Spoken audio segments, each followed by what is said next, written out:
ശരി. Good evening sir. Good evening. ജില്ലനില്ലേ? ഉണ്ടല്ലോ, അകത്ത് മീറ്റിംഗിലാണ്.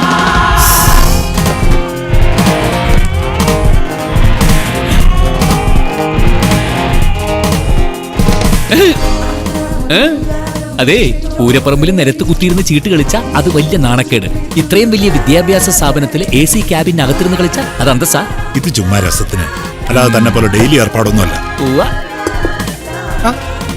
വാങ്ങളെ വാ വാ. ഇതാണ് ഞാൻ പറഞ്ഞ ആള്. മനസ്സിലായി. സി മച്ചു ഇന്ന് നമ്മുടെ ഇൻസ്റ്റിറ്റ്യൂട്ടിൽ ചേരാൻ വന്ന പുതിയ സ്റ്റുഡന്റാ, സത്യനാഥൻ മാഷ്. ഇത് ജിലൻ. ഈ ഇൻസ്റ്റിറ്റ്യൂട്ട് ഇവന്റെ അച്ഛന്റെ വകയാ. ഇതുപോലെ 10-12 എണ്ണം ഉണ്ട് കേരളം മുഴുവൻ. മൂപ്പരിപ്പൊ പുറത്താ. ബിസിനസ് ഡെവലപ്പ് ചെയ്യാൻ വേണ്ടിയുള്ളൊരു ശ്രമം.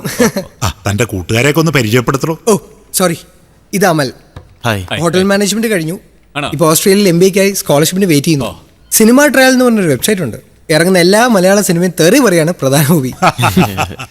ഇത് അൻവർ, സോഫ്റ്റ്വെയർ എഞ്ചിനീയറാ.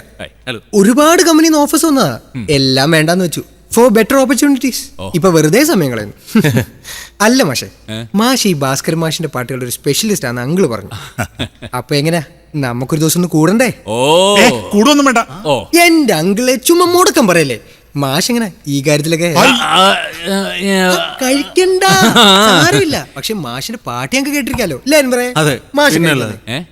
മാഷിനെ ഞങ്ങൾ ഈ കാര്യത്തിൽ ന്യൂ ജനറേഷൻ ആക്കിയിരിക്കും. ആ കൈ ഇങ്ങോട്ട് തന്നെ. ഈ ഉപകാരം ഞാൻ ഒരിക്കലും മറക്കാം. എന്നെ ഇങ്ങനെ ഒരു സ്ഥലത്ത് കൊണ്ടാക്കി തന്നില്ലേ. അപ്പൊ നമുക്ക് നാളെ. ശരി മാഷ്.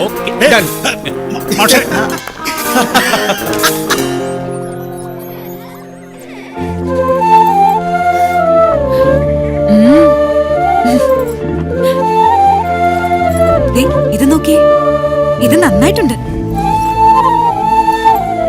പ്രിയ വന്നാ പിന്നെ ഇവള് പുറകിന്ന് മാറില്ല അല്ലേ? ഹേയ്, ഞാനല്ലേ ഇവളുടെ പുറകിന്ന് മാറാത്തെ. അത് ശരി.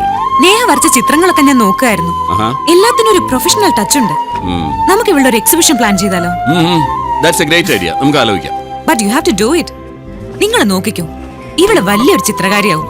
നാളെ ഡോക്ടറും സീനത്തും അറിയപ്പെടുക ഇവളുടെ പേരൻസ് എന്ന നിലയിലാവും. ഓ ഡോക്ടറെ, എന്റെ മോൻ താന്നെഴുതി. ആഹാ, വാ വാ. ഗ്രേറ്റ്, മിടുക്കൻ. എന്നാ പിന്നെ അതൊന്ന് കാണണമല്ലോ. വാ, ഒന്ന് എഴുതിക്കേ. എവിടെ എഴുതിക്കോ.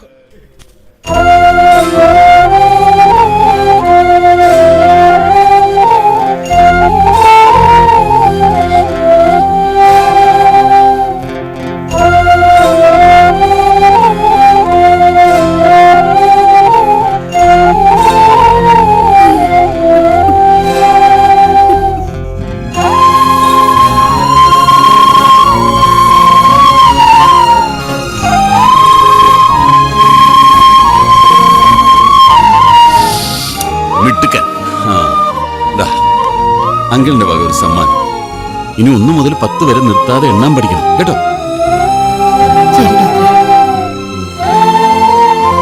ആ അമ്മയുടെ സന്തോഷം കണ്ടു പ്രിയ. മോൻ ഒരക്ഷരം എഴുതിയപ്പോ തന്നെ ആ മനസ്സ് നിറഞ്ഞത് കണ്ടു.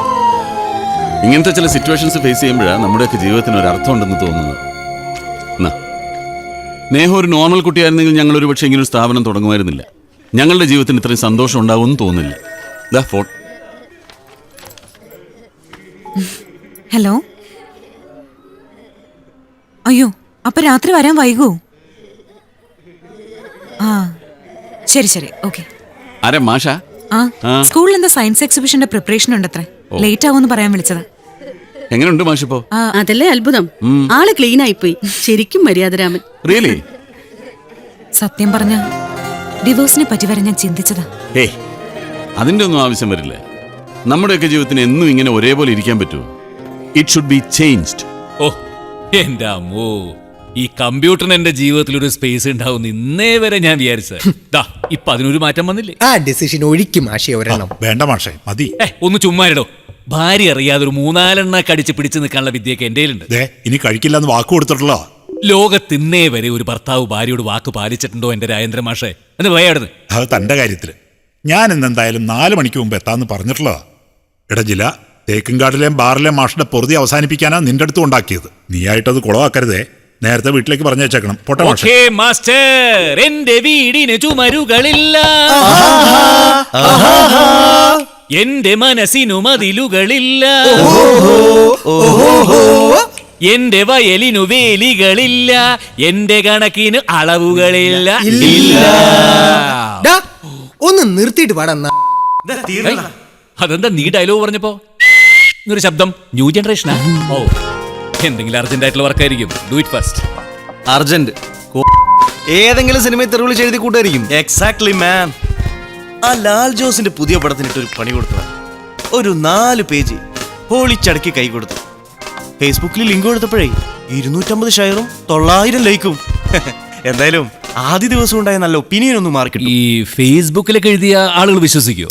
പക്ഷേ ഈ സോഷ്യൽ മീഡിയയിലൊക്കെ എഴുതുന്നവർക്ക് ഭയങ്കര ബുദ്ധിയും വിവരമാണെന്നാണ് ഇതൊക്കെ വായിക്കുന്ന ചില കിഴങ്ങന്മാരുടെ വിചാരം.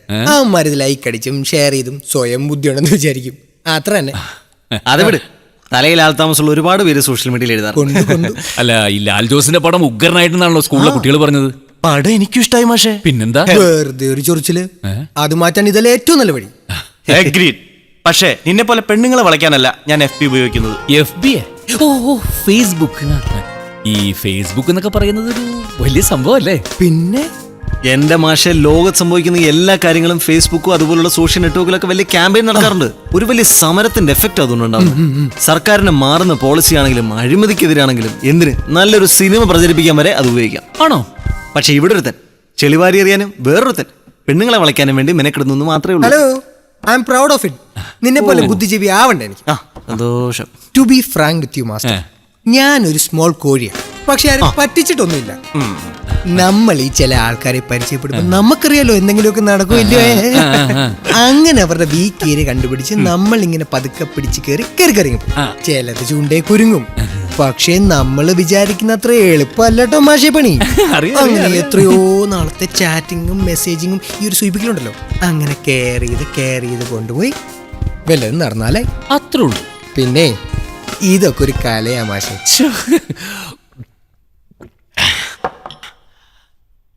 ഞാൻ ഒരു സത്യം പറയട്ടെ. ഒരു മാഷായതുകൊണ്ട് എനിക്കിത് വേറെ ആരോടും തുറന്നു പറയാൻ പറ്റില്ല. അതുകൊണ്ടാണ് നിങ്ങളോട് പറയണേ. പറ മാഷേ.